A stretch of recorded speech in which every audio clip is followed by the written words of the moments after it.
Hi everyone, hope you are doing well from wherever you're watching this channel, depending on your time zone. Now, the fight between the government and the farmers is seemingly not yet over. There are some facts Senator Cherargei gave about the situation of the farmer as of now to do with the maize. And after that, CS for Trade Moses Kuria moved all the way from Nairobi to Trans Nzoia to respond to the farmer. And Kuria was seemingly giving a warning to the farmers. But this is what Cherargei had said earlier. False.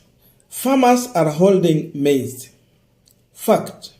Farmers are now harvesting maize. Fact. NCPB and National Strategic Grains Reservation is closed. Where should farmers deliver their maize? Farmers went into farming despite high cost of input. Now, the Guarantee Minimum Return, GMR, should kick in. That was Cherargei. This was coming after the government insinuated through Moses Kuria that farmers are holding into their maize. They don't want to sell. They're waiting for the price to hike. Then they will release their products to the market. After this is what Moses Kuria said while in Trans Nzoia, giving the farmer a ultimatum of 72 hours to either release their maize to the market, or if not, then they should prepare to sell their maize, to feed their maize to the dogs. Is either you sell your maize now or you feed it to the dogs. Listen to him giving a 72 ultimatum to the farm. Ikifika siku ya Jumanne tuko na mkutano ya baraza la mawaziri, nitapewa mwelekeo. Nikipewa mwelekeo tufumbulie, tutafumbulia. So mko na masaa karibu 72 ya kutoa mahindi kabla baraza la mawaziri likae chini. Kuria has accused the farmers of hoarding. Now, we are continuing with the final discussion, but just a quick request for those who are watching and you have not yet subscribed, please consider subscribing. Returning subscribers, thank you so much, and to all our viewers, please give this video a thumbs up. Thank you, and back to our discussion. The truth of the matter is that this government is really determined to finish the farmer. In as much the people from Rift Valley, Western region are complaining, they are raising their voice, but Moses Kuria is confirming that they are determined to finish the farmer. This is what Cherargei responded with to Moses Kuria. He went back to the farm, he took some photos to show the real situation in the farm. In as much Moses Kuria is telling farmers they have only 3 days to sell their product, and if not, the government is going now to bring in the GMO. This is what he said. We are currently harvesting maize in the North Rift. We are not hoarding or hiding maize. Kenyans, be patient as we harvest and deliver to the market. Next week, His Excellency Ruto Cabinet shall meet to provide ways forward on matters as cessation on duty-free maize importation continues. That is Cherargei. So you can see the maize is now still in stakes. They have just wamekata tu. They are yet to remove from the farm, dry, and then take it to the market. Hawajatoa kwa shamba, wagongoe, wakaushe, ndio wauze.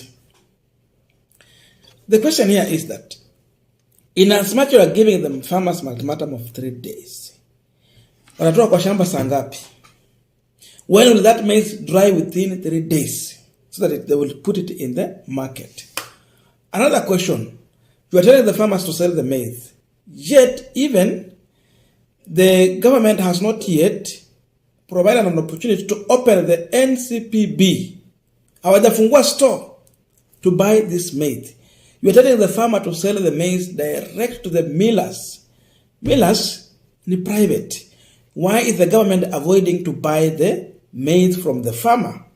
Why are they directing the farmer to sell their maize to the millers?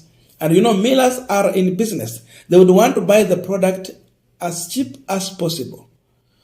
Kwa nini serikali isinunue mahindi kwa bei yenye itasaidia mkulima kuwa na guarantee minimum return and then sell it to the farmer, to the consumer on a favorable price? In that way, you have already helped the farmer, aweza kama ni 5,000 ama 6, and then even you are protecting the consumer because you will sell at a favorable price. In that way, utakuwa umesort out the farmer and the consumer. So, it is clear the government has withdrawn from protecting the farmer. Because if the government will buy, it will buy at a good price, and then itauza kwa price that is at least favorable. Watapunguza bei, watauza na the same price they have bought it. It will be a little bit low. At least they will have subsidized in one way or another. They want the farmer to sell their maize at a cheaper price. After that, the government want to use the taxpayers' money to bring in the maize from outside. You collect taxes from us, and then you take that taxes outside. So how are you reserving the dollar? Dollar reservation is going to go low because even you're not buying your own product. Instead, when you buy from outside, you are buying using the dollar and not the Kenyan shilling. So you kill it.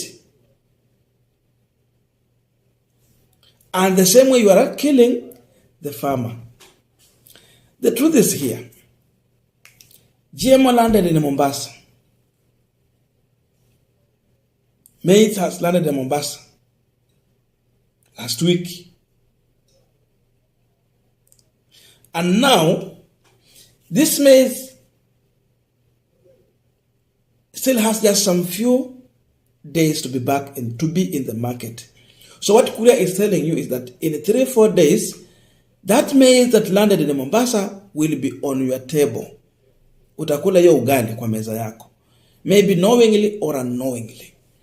So farmers should not waste their time trying to continue arguing with this government. When Kuria came to Trans Nzoia and he told the farmer openly, it's either they are feeding their maize to dogs. And you see, Kuria has that confidence to use that word. Utalisha mahindi yako kwa umbwa ama uuze kwa siku 3. Mahindi ni kwa shamba. It is not yet dry. Who will buy? So he means his words. He's not missing anything. That you are on your own. So farmers, please, ata Cherargei, even if you are wasting your time to share out what you are sharing, Kuria has communicated to the farmer. Stop wasting your time. Prepare to sell your maize direct to the millers or feed that maize to dogs. The government will take their money outside, buy the product kwa hao watu wenye wanataka kuwapea pesa, but you will suffer as a farmer. So they are clearly killing the farmer as they started. And at the end of the day, once the farmer will have the maize, ianze kuoza na walishe umbwa bila amesema, na walishe ng'ombe pia. In the next season, farmers will not go to their farm to plant. Why? Because they did not sell the product, so they don't have money to buy the input, mbolea, and then you pay for the service ya kulima, kupanda, na kupalilia. So you clearly kill them. And then they will have their day. Cartels now will have their day to start the importation of maize in this country. So the journey to kill the maize farmer has now started. Expect importation of maize every time. The same way they killed the Mia Sugar Company, the same way they killed the sugarcane farmer, is the same way they have come for maize farmers. So it is up to you. You have 3 days to deliver your maize. I don't know how you deliver it. And he has communicated to the farmer directly. People were in Trans Nzoia listening to Moses Kuria. So this is where we are. The government that campaigned on platform to safeguard the farmer, to protect the farmer, is the same government that is preparing and showing appetite to deal mercilessly with the farmer. At the end of 5 years in this country, maybe $1 will go for maybe, right now, $1 it is, equal shilling that $1. Is it 100? You give it another 5 years, at least $1 will go for 200.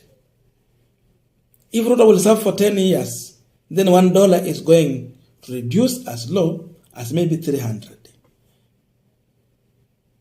Our money had value. But once we reduce the country to consumer and not a producer country, that's how we are killing the Kenyan economy. We reduce ourselves to consumer but not producer. Alikuwa anasema mambo ya manufacturing. What are we going to manufacture? If we are importing maize and killing the farmer who has just harvested, this government, Ruto has na intelligence. He is aware that farmers have not yet harvested maize. He is a farmer. He knows exactly what is happening on the ground, but he has refused to listen or understand the language of the farmer.